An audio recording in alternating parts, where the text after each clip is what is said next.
Police पर गोली बरसाने आएगा तो क्या पुलिस कहेगी कि चूंकि तुम यादव हो इसलिए तुम पर गोली नहीं चलाएंगे? भाई आप सरकारी प्रवक्ता मत बनो, पहले पत्रकार बने रहो। नहीं, मैं पत्रकार। ये जो प्रवक्ता है समाजवादी पार्टी के, इनकी दिक्कत है, ये अनपढ़ प्रवक्ता है। पंचर चोर और टिकट ब्लैकमेलर्स को और गुंडे माफिया और रेपिस्टों को इनकी पार्टी में लाते हैं। आपको भी समय दूंगा। गालीबाज कह रहा है कि ये तो आप सर नोट कर, हर रेपिस्ट, हर बलात्कारी, हर गुंडा माफिया समाजवादी पार्टी से क्यों पाया जाता है, सवाल उठता है। ये भारतीय जनता पार्टी के दफ्तर से पैसे और पैकेट आ जाने पे घर से चले आते हो। जाति आपके लिए महत्वपूर्ण है, पुलिस शासन प्रशासन के लिए जात महत्वपूर्ण नहीं है। अब विक्रम सिंह जिनको राज्यसभा जाना होगा, ये बेचारे सब आर्टिकल भूल जाते हैं। विक्रम सिंह को राज्यसभा जाना होगा, कैसे बात करें आप? डिबेट करने आए भाई, सब आदमी पर पर्सनल टिप्पणी करते हैं, सारे का सर्टिफिकेट। अरे बकवास कर रहे हैं आप, अव्वल दर्जे की बकवास कर रहे हैं आप। पिक्चर चालू करो बे। मैं शुरुआत मनोज काका जी आपसे करता हूं और मुख्यमंत्री योगी आदित्यनाथ के एक बयान को कोट करता हूं जो उन्होंने आज दिया है कि सत्ता विरासत में मिल सकती है, बुद्धि विरासत में मिल नहीं सकती है। कहां टारगेट है सर, आप इस पर जवाब देंगे? और सवाल यह भी कि मंगेश पर सिर्फ इसलिए बवाल हो रहा है क्योंकि यादव है सामने उपचुनाव। अच्छा, अभी बदत है भाई, अभी बदत है। अभी तूने देखिए, जो योगी आदित्यनाथ जी का बयान है वो सही कह रहे हैं कि सत्ता सिर्फ विरासत में मिल सकती है और उनको अवैधनाथ जी के महाराज के विरासत में ही उनको सब कुछ, विरासत में उनको मठ मिला और उन्हीं के सांसदीय परंपरा से ये सांसद हुए और फिर मुख्यमंत्री हुए, तो विरासत में ही उनको कुछ मिला है। और ये सच है कि उनके पास विवेक नहीं है। अगर उनके पास विवेक होता, गणितीय ज्ञान होता योगी आदित्यनाथ जी के पास, तो 46 में 56 कभी नहीं हो पाएगा। और उनके पास हृदय इसलिए नहीं है कि वो घोर जातिवादी हैं। वो मुख्यमंत्री कम जातिवादी व्यक्ति और अहंकार में डूबे हुए आत्माभिमान में और आत्ममुग्धता के शिकार हैं। अगर वो ज्ञानी होते तो संविधान के अनुच्छेद 14 पढ़ते कि everyone is equal before the law. भाई आपका नॉलेज तो कमाल का है। तो उनसे एक सवाल, उत्तर प्रदेश की 25 करोड़ जनमानस पूछ रही है कि योगी आदित्यनाथ जी, जो घटना घटी सुल्तानपुर में उसमें 14 आरोपी थे, मुख्य आरोपी आपके बिरादरी का, आपका स्वजाति था और वो विपिन सिंह था। जब 13 आरोपियों के, सतेंद्र के, विपिन सिंह के और तमाम लोगों के किसी तरह के, जिनके की दसियों साल के आपराधिक रिकॉर्ड थे, मंगेश पर तो मुकदमे सिर्फ 2 साल के हैं, 5-6 मुकदमे हैं। सवाल यह है कि अपने स्वजातियों को आप न उन पर कोई गोली चलती है, न कोई बात होती है, ससम्मान मान दिए भैया जी आप तो मठ की सत्ता विरासत में मिली, मैं ये मान सकता हूं, लेकिन क्या यूपी की सत्ता भी विरासत में मिली है? नंबर एक बात, 17 के बाद 22 में रिपीट हुआ। आप लोग कितनी बार सत्ता रिपीट कर लिए? तो क्या विरासत में सत्ता रिपीट हुई थी? जा पूछ क्या। असद के एनकाउंटर पर अतीक के बेटे का जब एनकाउंटर हुआ था तब अखिलेश यादव जी ने ट्वीट किया था, और क्या ट्वीट किया था? भाईचारा खराब हो रहा है, एनकाउंटर फेक है, पहले उन्होंने तय कर लिया था। तो सर आपको भी पता है कि हर बार न्यायिक आयोग का गठन होता है, न्यायिक आयोग उस पर भी बना और उस न्यायिक आयोग की रिपोर्ट आई कि एनकाउंटर रियल है, अतीक की किलिंग में पुलिस का कोई हाथ नहीं। कौन है ये लोग, कहां से आते हैं? बिल्कुल अतीक पर चले गए। अभी मंगेश पे बात हो रही थी और आप अतीक पे चले गए, क्योंकि अतीक आपको सूट करता है। आप मंगेश नहीं, सूट करने वाली बात नहीं है। आपने एनकाउंटर को फेक बताया, इसलिए मैंने कोट किया। पुष्पेंद्र की हत्या किसने की? जितेंद्र की हत्या किसने की?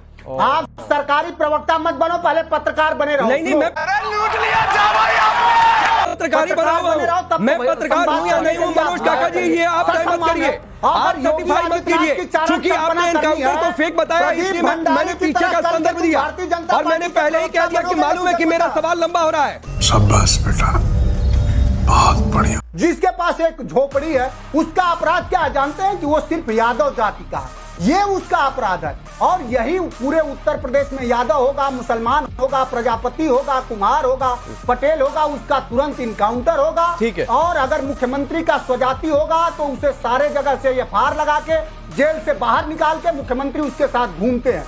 शर्म करो, भगवान से डरो। ये सीधा आरोप नहीं है, ये प्रत्यक्ष को किसी तरह के प्रमाण की कोई आवश्यकता नहीं होती। और मुझे पूरा भरोसा है कि आप पत्रकार रहेंगे। कल प्रदीप भंडारी की तरह आपको बीजेपी प्रवक्ता बनना है तो बन जाइए। आज कम से कम सवालों के साथ खड़े रहिए। नहीं हो प्रदीप भंडारी एक गंभीर आरोप है कि सीएम योगी अपनी जाति के अपराधियों को छोड़ देते हैं और चूंकि सामने वाला यादव इसलिए टारगेट करते हैं। बोलिए राकेश जी, अब मैं इनके प्रवचन को बहुत आराम से सुन रहा था, मुझे उम्मीद है मुझे उसका आधा समय दिया जाएगा। चुप कर बे कुत्ते। ये जो प्रवक्ता है समाजवादी पार्टी के, इनकी दिक्कत है, ये अनपढ़ प्रवक्ता है। इनको आजादी के इतिहास से उठा के ये देख लीजिए कितने ज्यादा प्रोफेशन के लोग, भले पत्रकार हो या अलग अलग जगह राजनीतिक दल में आते हैं, ये पंचर चोर और टिकट ब्लैकमेलर्स को और गुंडे माफिया और रेपिस्टों को इनकी पार्टी में लाते हैं। लाने दीजिए। अबे साले, जब तू तो गया बेटे।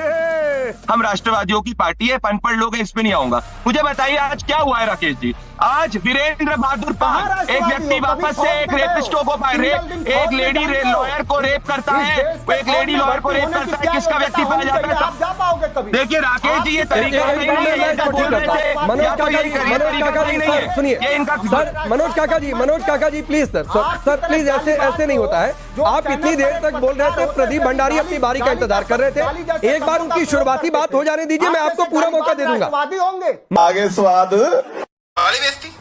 हर रेपिस्ट, हर बलात्कारी, हर गुंडा माफिया समाजवादी पार्टी से क्यों पाया जाता है, सवाल उठता है। ये फेक एनकाउंटर की बात करते हैं राकेश जी। जब समाजवादी पार्टी की सरकार थी, पहले 45 दिन में 600 से ज्यादा हत्याएं हुई थी। 2013-14 की जब यूपीए की सरकार थी, एनएचआरसी की रिपोर्ट आई थी जिसने कहा था कि सबसे ज्यादा फेक एनकाउंटर अगर कहीं हुए हैं वो अखिलेश यादव के समाजवादी पार्टी के उत्तर प्रदेश के अंदर हुए हैं। झूठ पे झूठ तेरी माँ की। मोहित खान की बात, धन की बात नहीं करेंगे, क्यों? क्योंकि इनको सूट करता है। मंगेश यादव की जाति की बात करेंगे, क्यों? क्योंकि इनको यादव जाति को कंसोलिडेट करना है। इसीलिए उत्तर प्रदेश की जनता ने इनको उखाड़ फेंक दिया था, क्योंकि ये जातिवाद, धर्मवाद करते हैं, ये विकासवाद नहीं करते। और इसी कारण ये 2027 के अंदर भी इनको उत्तर प्रदेश की जनता उखाड़ फेंकेगी। निकल ले भाई तू। चल भाई चल, निकल ले भाई निकल। आप निर्दोष मानते भी हैं, तब भी उसको सस्पेंड तो कर सकते थे मोहित खान को, उतना भी आप करने के लिए तैयार नहीं है। अनूप प्रताप सिंह है, दुर्गेश पर, सब पर 1-1 लाख का। मैं एक चीज के लिए ये के पास जाना चाह रहा हूँ। मनोज काका जी, आते हो क्या? भारतीय जनता पार्टी के दफ्तर से पैसे और पैकेट आ जाने पे घर से रिपोर्ट लेके चले आते हो क्या?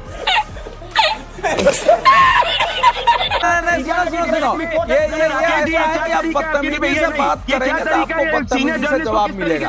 आप अपने को ज्ञान लेके आते हैं ना। सुनिए, आपके जैसे व्यक्ति की हैसियत हम लोगों पर क्वेश्चन उठाने की। मैं आगे बढ़ता हूँ। कोई किसी पर व्यक्तिगत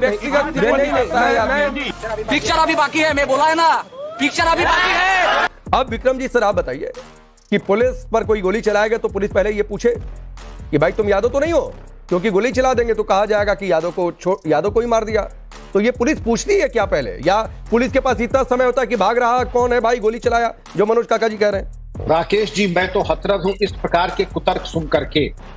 आप लोगों को पहले मैं चाहूंगा पुलिस कमिश्नर लखनऊ या नोएडा के साथ आपको कभी एनकाउंटर का लाइव एक अनुभव करा दूं। आप जाके स्वयं देखें किन परिस्थितियों में एनकाउंटर होता है।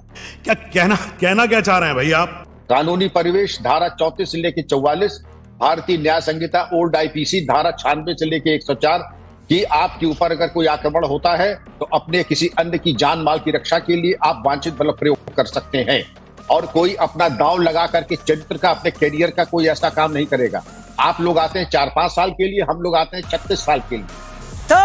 हम लोग का कैरेक्टर वेरिफिकेशन होता है 10 परीक्षण के बाद आते हैं पुलिस सर्विसेज में। हम क्यों करेंगे आपके कहने के हिसाब से काम?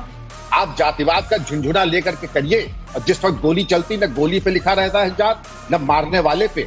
14 पुलिसकर्मी शहीद हुए थे, जरा उनकी जात के बारे में, लेकिन उसमें चूंकि राजनीतिक लाभ नहीं मिलेगा कि पुलिसकर्मी जो घायल हुए थे, जो शहीद हुए थे, उनकी जात का ताबीज बनाने उससे कोई लाभ नहीं मिलेगा, इसलिए हम उनकी जात की चर्चा नहीं करेंगे। अबे जल्दी बोल, कल सुबह पनवेल निकलना है। लेकिन जहां पर वोट बैंक के 15 वोट मिल जाए तो जात का झुंझुना लेकर के हम घुमाने लगते हैं। अरे आपको जात के इतना प्रेम है, लेकिन एक शब्द सब लोग कह देते, अपराधी है, पुलिस पे आक्रमण करेगा, थाने पे, जो कि शासन प्रशासन का प्रतीक है, उसके ऊपर कानून विधि सम्मत तरीके से बल प्रयोग किया जाएगा। जाति आपके लिए महत्वपूर्ण है, पुलिस शासन प्रशासन के लिए जात महत्वपूर्ण नहीं है। हम मालूम है तेरे बाप को मत सिखा। चल, आपने तो जो चरमपंथियों के मुकदमे थे वो वापस लिए, और जब हाईकोर्ट से फटकार पड़ी कि आप इनके मुकदमे क्यों वापस ले रहे हैं, आप इनको पद्मश्री के लिए भी नामित कीजिए, तब शायद शर्मिंदगी आई और आप रास्ते नहीं। ये बड़ी बात आपने कही है, मैं इस पर अब विक्रम सिंह जिनको राज्यसभा जाना होगा, ये बेचारे सब आर्टिकल भूल जाते हैं। विक्रम सिंह को राज्यसभा जाना होगा, कैसे बात करें आप? डिबेट करने आए हैं भाई, सब आदमी पर पर्सनल टिप्पणी करते हैं, सारे का सर्टिफिकेट देने का बुरा लगा। अच्छा विक्रम जी विक्रम जी बोलेंगे, रुक कानपुर में क्या हुआ, एक शब्द नहीं बोल पाए। चंदौली में 2 प्रजापतियों की हत्या हो गई, एक शब्द नहीं बोल पाए। हाँ इनको, और यहाँ वो 20 साल का लड़का जिसके घर एक झोपड़ी हो, अरे तो 20 साल का लड़का गोली चलाएगा तो छोड़ देगी पुलिस? मनोज काका जी